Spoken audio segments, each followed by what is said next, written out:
15 years ago, towering above tranquil fields in the Japanese countryside, the world's most difficult obstacle course was born and christened Mount Midoriyama.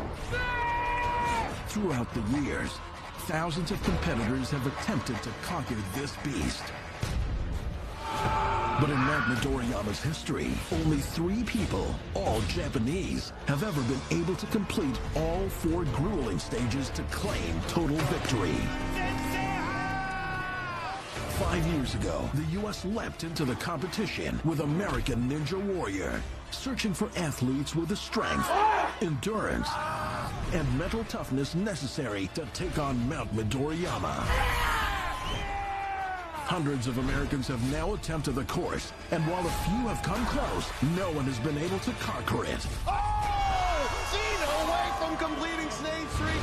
Tonight, history will be made. For the first time ever, 2 countries will battle head-to-head across the 4 stages of Mount Midoriyama. 5 of the most accomplished Japanese competitors will take on 5 of the best ninjas America has to offer. The Japanese have years of experience on their side. But American athletes have been working hard, steadily improving, and are ready to take on the country that started it all. Right now on American Ninja Warrior, USA versus Japan. Welcome to Las Vegas, Nevada. I'm Matt Eisman alongside former NFL defensive end Akbar Gbajabiamila, and tonight is American Ninja Warrior's first ever team competition. A unique matchup that pits 5 of the most accomplished Japanese competitors against 5 of the very best athletes from American Ninja Warrior. These 2 teams will go head-to-head in an epic battle for bragging rights, national honor, and the first World Championship trophy.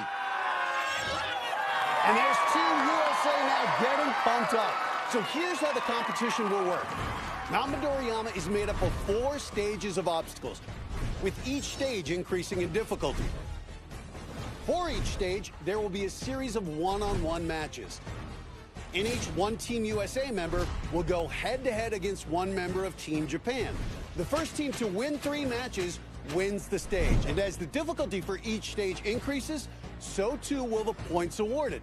The team that wins stage 1 will receive 1 point. Win on stage 2 is worth 2 points. And the team that takes the win on stage 3 will earn 3 points. Now, if the score is tied after stage 3, the tiebreaker will be the legendary stage 4. Each team will choose 1 member to climb to the top of the 100-foot tower. Whichever athlete does it fastest, their country will take home the inaugural World Championship trophy. Matt, both of the teams that have been assembled here tonight feature some of the greatest Ninja Warrior athletes in the world. Team USA has a combined total of 16 trips to Mount Midoriyama. And one person to keep an eye on is Brian Arnold, who turned heads last season when he went farther at Mount Midoriyama than anyone else in American Ninja Warrior history. Team USA will have their hands full as they'll be going up against 5 Ninja Warrior legends. Collectively, Team Japan has made 57 appearances at Mount Midoriyama. Their team includes maybe the most famous competitor in the sport, Yuji Urushihara, the only man in history to complete all 4 stages of Mount Midoriyama, not once, but twice. Together, Team Japan is a force to be reckoned with. And with that, we are ready to start this historic competition. Listen to this crowd, Matt. They are ready. Earlier, Team Japan won the coin toss and chose to run second. So leading off will be the American James the Beast McGrath. This 3-time Mount Midoriyama veteran has never failed stage 1. But he's going head-to-head against Shingo Yamamoto, the man known as the Godfather, who's been to Mount Midoriyama a staggering 29 times and has completed the first stage 15 times. Well, clearly, Japan has chosen someone with experience, someone who won't shy away from the spotlight in this pressure-packed competition. Matt, James needs to stay focused here tonight and not let his nerves get the best of him. He needs to be quick, but not careless. Stage 1 is a true test of agility, and since it isn't a given that anyone will finish the course, it's important not to take any obstacle for granted, especially that obstacle right there, the jumping spider, which took out nearly 58% of the athletes that attempted it last season on American Ninja Warrior.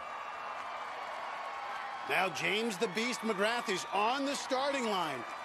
And McGrath knows all about these obstacles. He spent years training specifically for them. Despite that, he really has his work cut out for him tonight.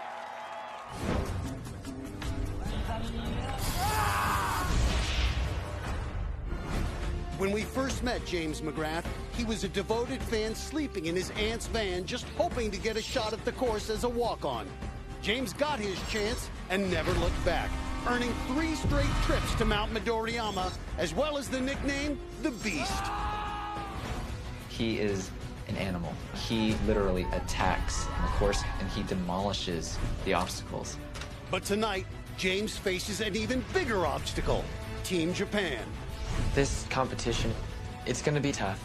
The dedicated fans, they assume that the Japanese are the better competitors, that they're going to take this away and just blow us out of the water, just because they've got a better resume on the course.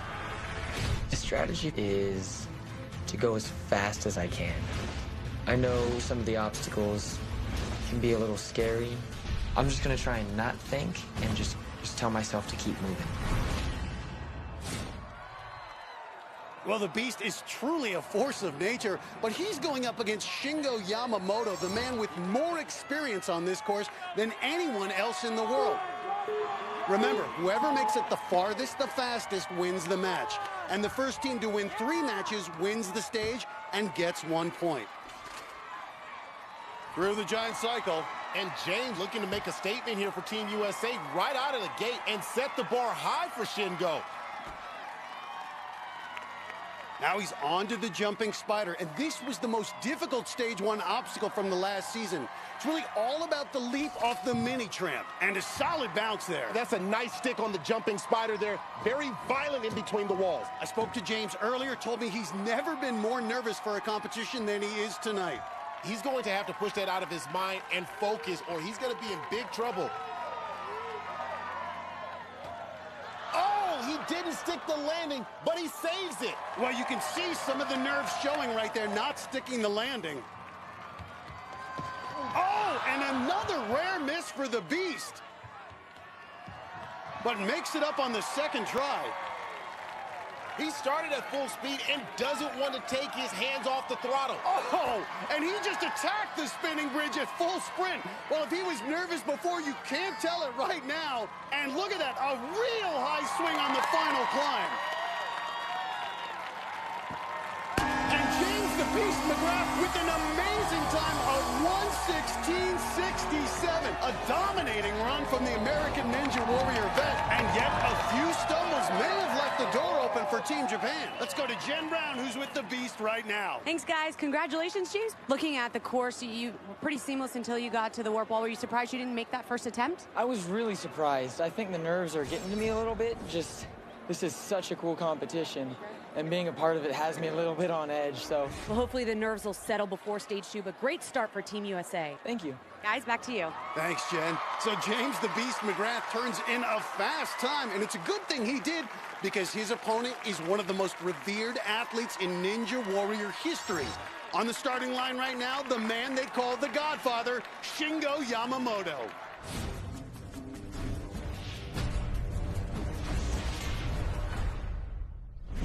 Shingo was 23 years old in 1997 when Sasuke first premiered. Since then, life has changed. He got a dog, changed jobs, and even got married. But after 16 years, one thing has remained the same: Shingo's love for this course. This godfather of Sasuke has competed in every season. But after a heartbreaking result in Sasuke 28, Shingo announced his retirement.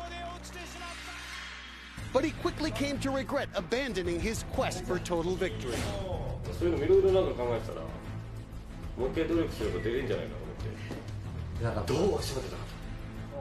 And compete he did. Shingo made a triumphant return in Sasuke 29 and earned his place on Team Japan. このSasukeに当たって大会に当たってやっぱこう呼んでくれてありがとうっていう気持ち、感謝の気持ちがあって、Sasukeはやっぱ日本人が強いのかなっていうインパクトをつけるにもやっぱ大事な今回は。 戦いですね。チームジャパン絶対勝つ。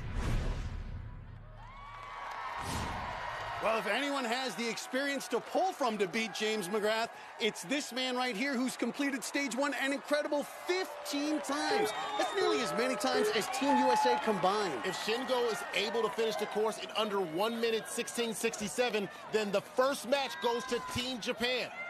Does he want to sack? Oh! A great recovery. Now he's onto the rope glider.